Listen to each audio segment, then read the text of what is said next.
And good morning on Thursday, October 12th. It's episode 298 of the 359 podcast. You know me, I'm BVG. And in the house today, we've got Alfred and Ben Fox Rubin. Good call, Michael Brown. Hey, I'm Ben Fox Rubin, everybody. How's it going? That's easily the best Ben Fox Rubin impression I've ever seen in my entire life. Yeah. So, Wait, well who done, are you? Alfred. Me? I'm Ben, who is this imposter? I'm definitely the weird doppelganger. Where'd Ben go? This is me and my identical twin over here. Ben It's Fox the Rubin Ben Fox II. Rubin show. So today, as noted by the headline, we're going to be talking all about smart speakers. There's not like some big announcement that happened recently, just a handful of different things that really show how much the smart speaker market is heating up, with Amazon Echo and Google Home really going tit for tat against each other for different features, partnerships, and we'll probably expect a lot more of that going into the holiday season. I guess that's it as far as the intro, so maybe we'll get started with the show. It's very candid today. It's Thursday. Why And not? intro, begin, podcast. Podcast begin in 3, 2.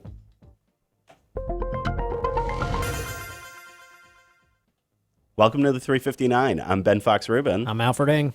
So there's a bunch of recent news coming out about smart speakers showing that the Google Home and the Amazon Echo fight is heating up. First off, the bad news: Google turned off the touch functions on the new Google Home Mini after reports that some of those devices were recording audio at random times and sending the files to Google servers. So Alfred, there are a lot of people that are already pretty skeptical about smart speakers. This can't be good. This is really bad for them. I mean, so the reason why I was like recording and why they had to turn off the touch function was that it was getting like phantom touches just from like, I guess like dust or like kind of air going over it, where they thought that people were pressing it to, say to activate it. Yeah. And then it started like just sending a bunch of recordings for no reason. Which, That's like the primary reason why a lot of people complain and are concerned about having smart speakers in their house, is that they're really worried about Google or Amazon or some other major tech company just listening in. It's on a their big hit. conversation. It's a serious hit for them. Right. And this is a brand new device too. This was really supposed to be their hit against the Echo Dot, which is Amazon's best-selling smart speaker. Yeah, and if you notice, I believe on the Dot, I mean, I only have the Dot. There's no like touch to like activate button on the Dot, right? I know there's like there is like to record. Yeah, you can ping it. I don't usually do it that way. Yeah. But there is like the mute button, and then I think there's another button. I thought there was the mute button, the action button, and the volume control. Yeah, the action button. That's like to get Alexa. I've only ever pressed that to like set up my Wi-Fi on it. Interesting. Yeah. But either way, what was the point about that? I was gonna say, like, if it were true that there's no record button on that, then essentially it makes a lot of sense why they wouldn't have something like that for it to be accidentally activated. So also, this is some like less horrible news about smart speakers. Amazon's Alexa can now recognize different voices in the home, allowing more personalized experiences. This feature was available for a while on Google Home, and Google really promoted this for a long time, saying like, "Hey, we can do this," and Amazon Echo can't. So, this is a way for Amazon to catch up to Google in this specific area. Yeah, and I think when Google had it, it was, to set it up with, if you want me to play this, we'll play like your playlist on YouTube, like specifically tailored to your voice. I'm not sure if Alexa's able to do that yet with like different Spotify accounts or different like it'll be shopping interesting lists to or see. anything like that. So this was just announced yesterday. I would imagine that if you can't do that today, they're going to keep trying to find ways to keep catching up to Google to do that. The other thing that Google mentioned was that like if you say call mom, and I don't know, your like significant other said call mom, it'll call like those specific people's mothers as opposed to the wrong one. So it seems like those are all like Amazon services right now where they use the different voices. So there's the one for shopping lists and things like that. Like it'll charge my card as opposed to my significant other's card or anything like that. But I don't know if they have that yet for like third-party services. Like if I say call an Uber, like would it use my account or someone else's account? It's an interesting point. Last, and this was just announced earlier this morning, you can now shop for Target stuff using Google Home. That comes after Walmart brought its inventory to Google Home earlier this month. Do you think that these team ups that Google is doing with these major big box companies is actually going to help them catch up to Amazon. I don't get it. Why don't I just shop on Amazon from Google Home? You might be able to. I think you can actually still shop for Whole Foods on Google Home, which is kind of funny, and also through Google Express. It definitely helps Google because they actually need a marketplace on that. And, if they can't get Amazon, the biggest retailer online, why not go after these old stores that don't have that infrastructure set up? Right, exactly. And also, those guys wouldn't work together anyway because, they're quickly becoming bigger and bigger rivals. Either way, if you want to read more about these stories, check us out on CNET. I'm Ben Fox Rubin. I'm Alfred. Thanks for listening.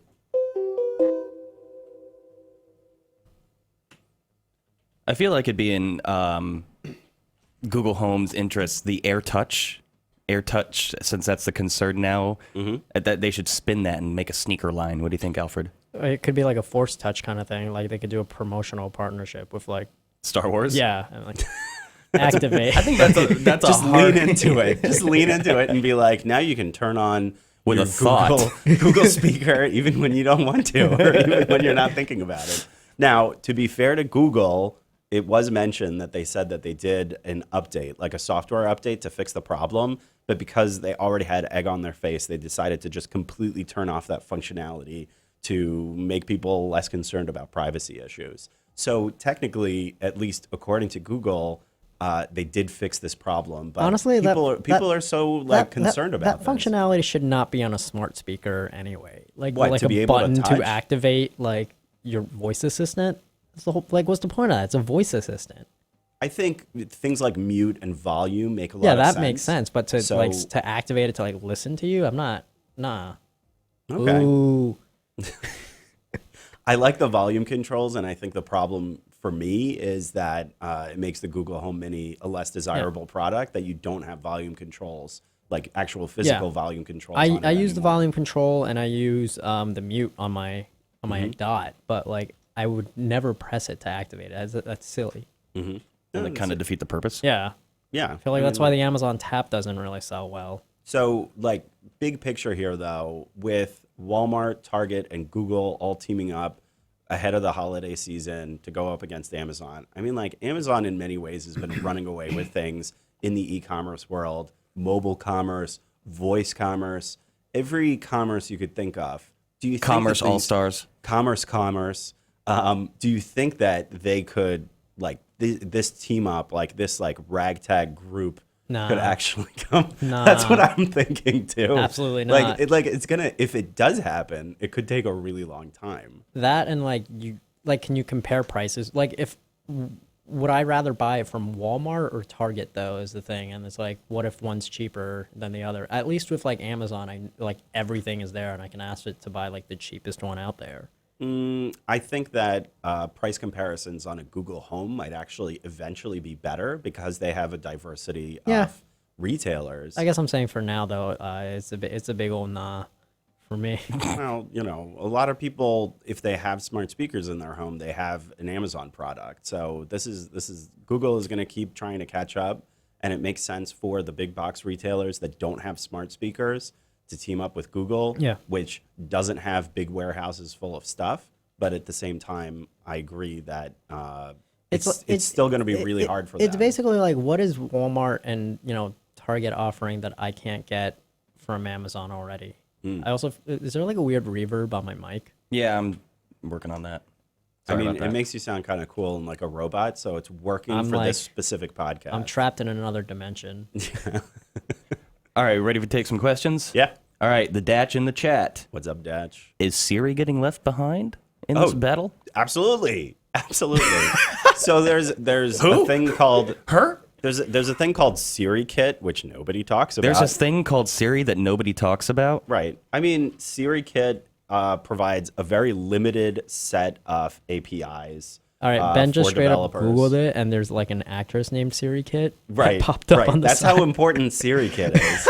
But Siri, like Apple being Apple, really limits the amount that you could actually use Siri for third-party functions. So while Amazon and Google are now really trying to like run away with creating different commands and functions and partnerships, and now you can talk to Alexa in your car, Siri is like way behind on this. The HomePod still isn't even out yet, and when it does come out, it's going to be mostly like music related. Like it's supposed to be like home theater kind of stuff. Yeah, So I Which mean, does have its appeal. There are certain to be people. fair it though, does, but I don't even think it's going to have shopping on it. Yeah, Correct me if but I'm wrong about to that. be fair, I don't think Apple's trying to sell like services through Siri. I think they like literally created Siri just to make things easier for you to like control your home, listen to music, pull up a map or anything. Not like, hey, here's something you can buy. Also, like I mean, I think there's a reason why they're not harvesting user data with Siri. Yeah, I mean, in a certain extent, that does help them differentiate in the marketplace. That like they're not getting user Like it's data. it's an assistant, not a salesperson. Well, I mean, I think Amazon was a store first. Yeah. Of course, that's going to be part of their MO. Yeah. I think they're handing a big chunk of the market to both Amazon and Google, and maybe eventually they're going to figure it out that this is like a much bigger market than they're giving it credit for. I mean, like, and they were early with Siri. Siri came out well before Alexa or Google Assistant, and then they just kind of like let it die on the vine. So another comment from Datch. He's farming out to the chat to see if people are actually buying things with their voice. Is it something major, like an audio version of the dash buttons? I mean, do you guys use No, any I shopping? actually turned off that feature because Don't want to do it by accident. I mean, I don't think I would do it by accident. I think my friends are jerks and would come over and do it on purpose. What would they buy for you? Like, just buy like A a dollhouse. Yeah. yes, yeah, You yeah. deserve a Let's dollhouse. let's stick keep it with that. PG Yeah. here. Yeah, What? It could be far worse. It was, you know, the story about the little girl that like apparently bought a Oh, dollhouse. yeah. yeah, Which actually proved to be like Snopes proved that it was actually like not true. It was like a made up story. But it's plausible and kind of neat. It is plausible and it's kind of cute and whatever. But yeah, I almost never use voice shopping. I did during Prime Day this past year because they had specific voice shopping like deals, and some of them were like Yeah, it's just interesting. like no brainers. So, Amazon like put out there, oh, we've got like all these like deals, and here's like how many people have done voice purchases like in the last year since it's become available. It was like well within like the five figures, right? Or I don't remember off the top of my head, but like I don't typically trust like Amazon stats that they send out because sometimes it's like grand total since launch, which like tends to inflate the numbers. They don't do like year over year or different things like that. So yeah, I just remember reading those numbers though and being surprised at how many people are actually shopping with their voices. yeah, I haven't done it. I think I'm like, cause I can't compare prices when I do that, and I can't read reviews. I feel Right, like and you're that's going in exactly blind. that's exactly what Datch is saying. It's like I'm still stuck in the past and want to see product information and Yeah. reviews, and Well, I got to That's not not being only stuck that- in the things past. out It's being a there. smart consumer. Right, but I mean, there's things that's like reorder Tide. Do you really need to go into details on that one? Those, I mean, like that's Yeah. when the dash buttons are kind of handy. But I wonder if they'd start to incorporate that into like the Echo Show, where you could use your voice to investigate a product, and they would bring up like a video review or something like that. Yeah. Perhaps Or with a just, partnership like- with CNET. Or, I don't know. Like show me Celery Man. Celery Man would be just fine with me. Yeah. I'm I'm okay. But yeah, I agree with everything you just said. And also, anytime I do try to do voice shopping, I usually get frustrated and tell Alexa to stop after like I get to the third option. Like if the first 2 or 3 options like aren't what I actually wanted. Wait, is that how it works? Like, I've yeah, never it just shopped on keeps it. it just keeps offering you like That's more hilarious. options. Yeah, and I'm kind of like, well, it stops after a while, but it's still like not the most efficient way to do stuff. Reordering is usually a lot easier than to like actually be like, oh, I need to buy a new pair of jeans. Ben, you're the Amazon expert. Do you think they're going to go that route where you can get product information from a speaker and or screen speaker thing? I think on a screen like an Echo Show is probably a lot easier. The problem with voice shopping is that it's very new. Consumers don't really know what they want or need out of it. Amazon and Google obviously are still trying to figure it out. Sure. And we don't really know how big this market is going to be.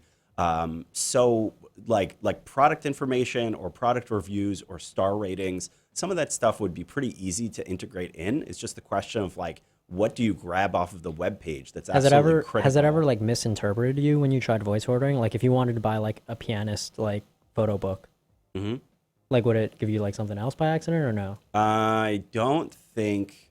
I mean, like, look, Alexa misunderstands me like a good chunk of the time, but I don't think that Just like your that- wife.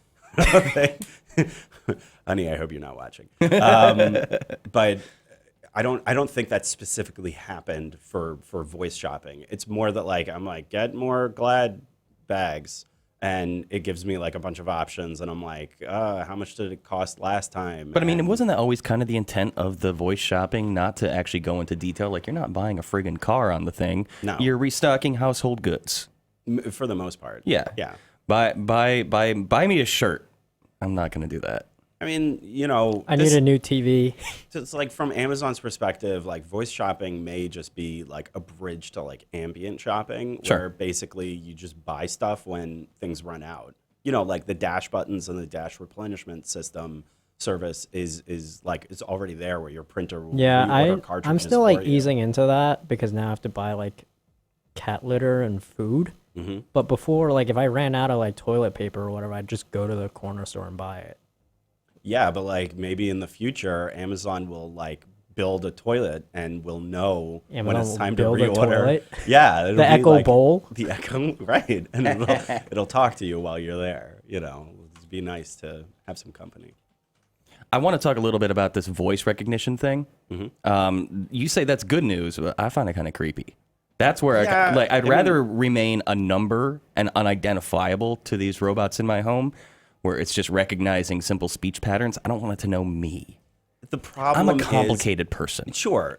I think the problem is that a lot of experts that I talk to say that to really unlock a lot of the value of voice assistants and smart speakers comes when it actually recognizes the person talking to it.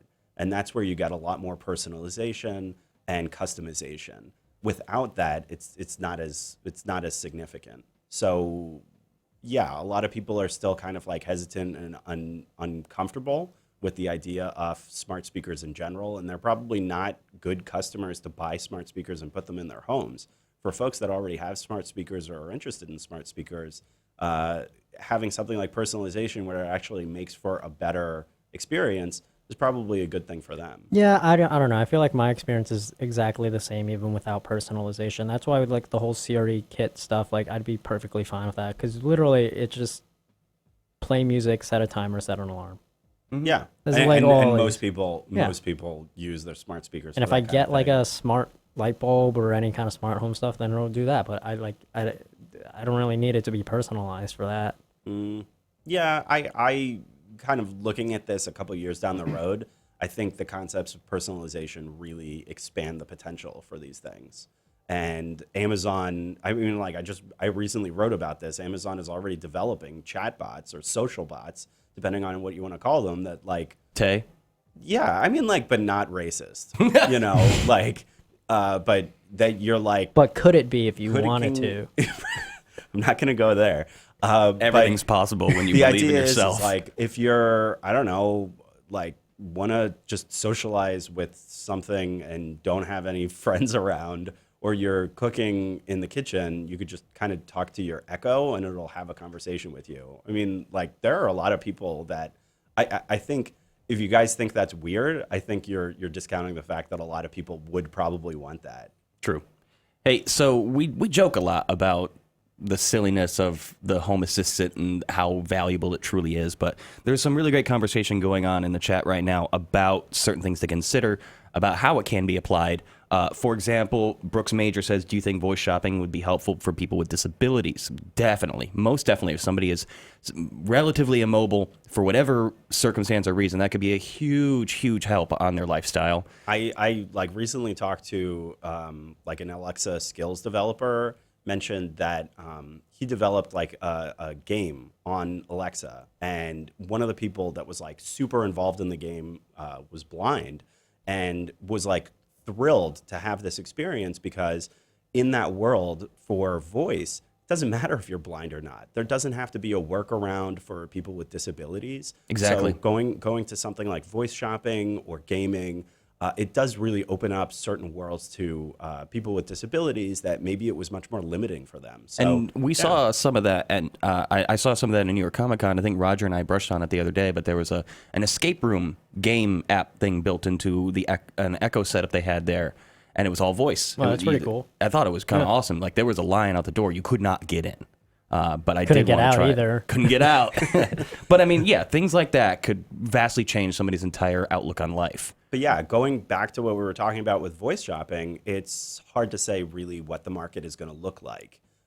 So is it going to be more, like senior citizens or more people with disabilities? Or is it going to be just generally the mainstream where you just say like, Alexa, buy more paper towels? Sorry if I accidentally just Or like triggered buy everybody's echoes. buy a bicycle from Walmart, not Target, like or something. I don't know. Like Yeah. with like them partnering up with all these shops. Like so after Walmart or after Target, what do you think is like next for Google? Like I guess what would be like a good partnership that would actually knock off like Amazon from like buying online? Walmart. Walmart and Target are two of the biggest big box stores. You would expect maybe Best Buy to show Yeah. up at some point. They've already got Costco in there, but maybe they can continue to expand that. Costco's a partnership. good get. I would yeah. Mm-hmm. I was basically thinking like what's something that Amazon doesn't have / can't get. Right. that That's I why could I use said through Costco Google. because that's like a lot of bulk ordering. Yeah. I'm not saying you can't do that with Amazon, but that's not really their Yeah. like, Not core as function. thoroughly. Costco's like a Right. pretty like good get though. I'm trying Yeah. to Best Buy is also probably like because a lot of people go on Amazon for electronics. The problem is that like I'm not buying a laptop with voice shopping. Like that's just not going to happen. maybe if they had like a pharmaceutical thing for the Google Home, like if I could order like more aspirin or like allergy medicine. you might. What be if you could able have your to already. prescriptions refilled Yeah. on the spot? If it already knows you and recognizes you anyways, if you Right. could have that as like a reserved kind of secure type transaction, I wonder if that would be easy. Like if you were really in a pinch, get it sent delivery. I don't know. That seems like there's probably a lot of legal hoops to jump through to actually set that up in totally. the first place, Yeah. since it really doesn't pre-exist to this. The other potential partner would probably be Barnes and Noble. I mean, when you're looking at like the broad retail ecosystem right now, all the traditional retailers are really scared about what Amazon is doing in that area, and so jumping into the Google Express platform is a way for them to hopefully get a lot of these benefits of being online and having voice shopping, and hopefully survive in like the new Amazon world. Boy, there's some really great comments and discussion going on in the chat today, and we're going to try to get to as much as we can, but we are running low on time. We're in fact almost over as it is. So let's just blast through a couple thoughts here and see if we can kind of coast round, through them baby. quickly. Yeah. Speed round. Bob Bridges, what are your thoughts on the rumored release of a Microsoft Cortana smart speaker? I think That's my review. I'd be surprised if there wasn't already one being developed. Like I feel like Harman or somebody Hey, you already, know what? already got to that. Microsoft speakers / Cortana now work with Alexa, so Right. you could just Yeah. buy the I mean, Cortana speaker. in Say, many- Cortana, please tell Alexa to do like actual things. So yes, that's one thing, and the other issue is like Cortana was also new to the voice market, and just like Siri, it's kind of left behind at this point. I will say I also tested it out on my laptop, like when it was first released. Maybe it's gotten much better since then, but like it did not work that well for me. Yeah. Yeah. Microsoft is not really focusing that much on Cortana, But- which is partly why they teamed up with Alexa in the first place. I will say if you're like locked in on Microsoft's like ecosystem though, where like you use Outlook and you use their calendar and things like that, then it's probably very useful. All right, lightning round continues. Lost Legacy, do you see Google opening a physical store? Good question. I think with like after like 2-3 more years, sure, like because they're building up their hardware. But would it be legit or gimmicky? I mean, they Like, do they the do pop-up pop-ups. shops. They do pop-ups, which granted are That's what I kind of mean. Would it gimmicky. just be more of that? Look, I mean, Microsoft built some stores. Apple, obviously, like that's a huge part of their business. I would not discount that possibility that Google would Yeah, I build think up I its think own they need to stores. amass like more of its hardware first, which they're doing a good job of already. I think they could also potentially just like sell their stuff through Best Buy and some other Yeah, channels. which is what they're doing now. yeah. From Michael Brown, Michael Brown. would you shop food, electronics, etc. via Target, Walmart, Best Buy, etc. by way of Google Home or Google Express if the shipping was as fast as Amazon? I think in many ways the shipping is Yeah, already it already fast. is. It's like competition is competition. Right, definitely. I mean, Table honestly, like stakes. I live like 2 train stops from a Target, and I still don't go there. It's like there's nothing in their service that like makes me want to shop from Target. It's and that's fair. I think if people are used to shopping on Amazon, then what is really going to get them to transition over? I think Google Express is doing a much better job Yeah. of getting its name out there. What happened? Well, to be fair, we both pay for Amazon Prime though. Is the Google Express like, is that's not extra Free. though? It's free. Yeah. Then Free, yeah. but like with certain like shipping limitations. I feel like I'd rather do that then. Like Yeah. if you don't have to pay for Prime, I feel like that is actually a better deal. Could be. I think I just sold him on Google Express. Damn it, Danny Green. Let's all run down to the Gateway store and see what they have now. The Gateway store. Oh, jeez. Ouch. Ouch. Okay, a couple more in the lightning round. What about authentication and security? Touch ID and Face ID is one thing, but Voice ID? Voice biometrics is actually a thing that people have been testing out. It's hasn't been used yet for phones or anything like that, or any kind of smart speaker. I presume because of the same issue with what's it called? The thing that we were just talking about this morning with the Home Mini stuff, where it was like just activating on its own. Like if my phone is like activated off of like biometrics and like voice ID, Right. which isn't a thing yet. But like if it's just activated off that, what's to stop it from like me just going around like talking regularly and then it activates it like on its own? Like how many times has your Alexa like just been triggered just by you like talking around? Sometimes it gets triggered when it's completely silent. But Exactly. yes. So that's like a big reason why like Voice ID isn't really like have that much of a push, as whereas with like Face ID or like with your thumbprint, that's purposeful. You Sure. can't like accidentally turn on your phone by like, oh, oops, I fell on, my thumb fell on. Well, we also talk about this too, is like how easy is it to Spoof? spoof, right? Like with recordings or like a picture of someone's face. So yeah. Yeah. I think, with all the impression artists out there, who voiced the puppet, not the puppet, the parrot in Aladdin. Gilbert Gottfried. Yeah, that dude would never have voice security on anything. You know how many people? Affleck. Lightning round. All right, one more to end out the day on. Michael Brown, do you think we'll see voice assistants inside stores, elevators, or other ambient locations? They already have it in hotel rooms. Yeah? Yeah. That's not ambient, though. He's saying public space. Oh. Granted, that would be that's hard. not dissimilar, but I think he's talking more. It'd be more interesting to think, like, oh, you're going to stop by on the street corner and, activate crosswalk. I don't know. In an elevator, I feel like that'd be terrible. Like just It would be you walk hijacked in, by just- everybody. and Be a shouting match between children. That's why I think that in the movie Her, which I know Michael Brown is a big fan of, having like Alexa in your ear that you would be able to ping either by like clicking a button or through your smartphone is much more likely. That's how you would have your smart assistant with you everywhere, but not have the public be able to access it directly. unless I come in and shout in your ear. Right. That is always a possibility. Buy a dollhouse. All right, actually, I lied. We got one more quick question. Carlos in the chat asks, hey, I'm blind. I have a question. Does Alexa or Cortana work without connection of internet for the voice commands? I don't think so. No. They all exist in the cloud. and Anytime I've therefore- tried, it just kind of blanks out Right. if my internet's down or And something. even if they don't exist in the cloud, like Siri doesn't work without the internet connection either. Truth. Yeah. So, but Carlos, I know we're running out of time, but I am curious to hear why you would be interested in that particular feature. So if you can tell us a little bit more information on how you use Voice Assistant or what you would be interested in, certainly be curious to hear. What's about our- Probably just trying to keep everything under the hood. Like he just wants to run his speakers or the lights in the home and doesn't necessarily need to do any shopping. What's or- the inbox that we have set up for our listeners? Tell us. The 359 at CNET.com, or what's the email? Well, we have the Twitter, which is the 359 podcast at the 359 podcast. yeah. Derp. And our email is the 359 At at CNET? CNET.com, I believe. I don't remember. I don't but use yeah. it enough. Right. But yeah, we do have an email. Are we plugging stuff? No, I'm saying like if Carlos wants to tell Yeah, us if Carlos some more, wants to yeah. reach out, or if anybody ever wants to touch base with us Yeah, directly on the Twitter or in the email, the Yeah. 359. It's the 359 at CNET.com. Right. Yeah, feel And free to bug us anytime. definitely give us ratings on iTunes. Yes, I'm being thirsty. Deal with it. And on that note, Ben, why don't you bring us down for the week?